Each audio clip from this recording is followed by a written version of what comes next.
नमस्कार दोस्तों। आज की इस गौतम बुद्ध की प्रेरणादायक कहानी के जरिए आप जानेंगे कि भगवान बुद्ध के अनुसार एक अमीर और धनवान व्यक्ति कौन होता है। साथ ही आप समझेंगे कि क्यों गौतम बुद्ध हर व्यक्ति को धनवान कहते थे। गौतम बुद्ध की कहानी आपको बहुत प्रभावित करेगी और इस बुद्ध की प्रेरणादायक कहानी से मिलने वाली शिक्षा आपके बहुत काम की होगी। एक समय की बात है, एक राज्य के राजा ने गौतम बुद्ध को कुछ दिनों के लिए अपने राज्य में आने का निमंत्रण दिया। उस राजा के निमंत्रण को बुद्ध ने स्वीकार किया और वो अपने कुछ शिष्यों के साथ उस राज्य में चले गए। बुद्ध से मिलकर उस राजा ने उनसे प्रार्थना करी कि वो कुछ दिन वहां रुककर उसके राज्य के लोगों की समस्याओं का समाधान करें और साथ ही उन्हें धार्मिक मार्ग पर चलने की शिक्षा दें।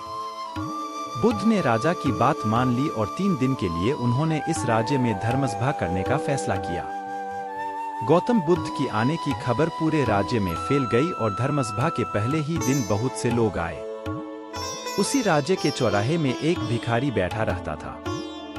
उसे भी गौतम बुद्ध के आने की खबर थी, लेकिन वो सोचने लगा कि धर्मसभा में जाकर मुझे क्या मिलेगा, यहीं बैठा रहता हूँ। जैसे जैसे लोग आएंगे वो मुझे भीख में कुछ ना कुछ देकर ही जाएंगे। पहले दिन बहुत लोग आए और इस भिखारी की अच्छी खासी कमाई हो गई। अगले दिन फिर वही सिलसिला चला। भीख मांगने के साथ साथ भिखारी ने ये भी देखा कि धर्मसभा में जाते वक्त लोग दुखी और उदास से होकर जा रहे हैं और उसे कुछ देकर भी नहीं जाते, लेकिन जब वो बुद्ध से मिलकर वापस आते हैं तो काफी खुश दिखते हैं और खुशी खुशी भीख भी देकर जाते हैं। यही सोचते सोचते दूसरा दिन भी निकल गया। तीसरे दिन बहुत कम लोग आए तो भिखारी परेशान हो गया। उसकी कमाई नहीं हुई। उसने सोचा कि बुद्ध सबकी समस्याओं का उपाय दे ही रहें, तो क्यों ना मैं भी उनके पास जाऊं और अपनी इस निर्धनता को दूर करने का उपाय पूछूं। ऐसा सोचकर वो भी धर्मसभा में चला गया, लेकिन वहां लंबी लाइन लगी थी। बड़ी मुश्किल से उसका नंबर आया। बुद्ध के पास पहुंचकर उसने प्रणाम किया और बोला, भगवान, इस गांव में सभी लोग खुश हैं और सभी धन सुविधा से संपन्न है, फिर मैं ही निर्धन क्यों हूँ?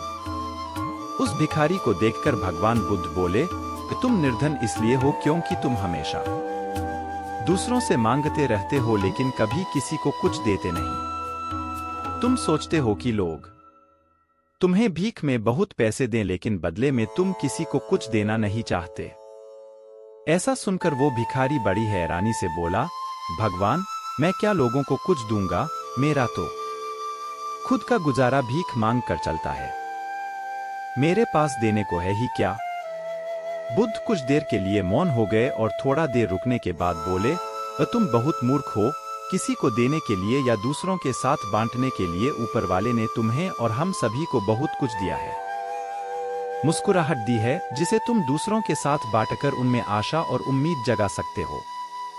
आवाज दी है जिससे तुम मीठे शब्द बोलकर लोगों की तारीफ कर सकते हो। 2 हाथ दिए हैं जिनसे तुम दूसरों की मदद कर सकते हो। एक स्वस्थ शरीर दिया है जिससे तुम भीख ना मांगकर मेहनत का काम कर सकते हो। ऊपर वाले ने जिसको ये चीजें बिना किसी कमी के दी हैं, वो कभी निर्धन नहीं हो सकता।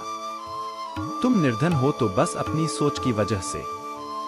जैसे जैसे तुम इस सोच से बाहर निकलोगे, तुम खुद को दूसरों जितना ही अमीर समझने लगोगे और तुम्हारा जीवन भी सुधर जाएगा। दूसरों की खुशी देखकर उनसे अपनी तुलना मत करो। ऊपर वाले ने हर किसी को धनी बनाया है, बस जरूरत है तो अपनी सोच को सुधारने की।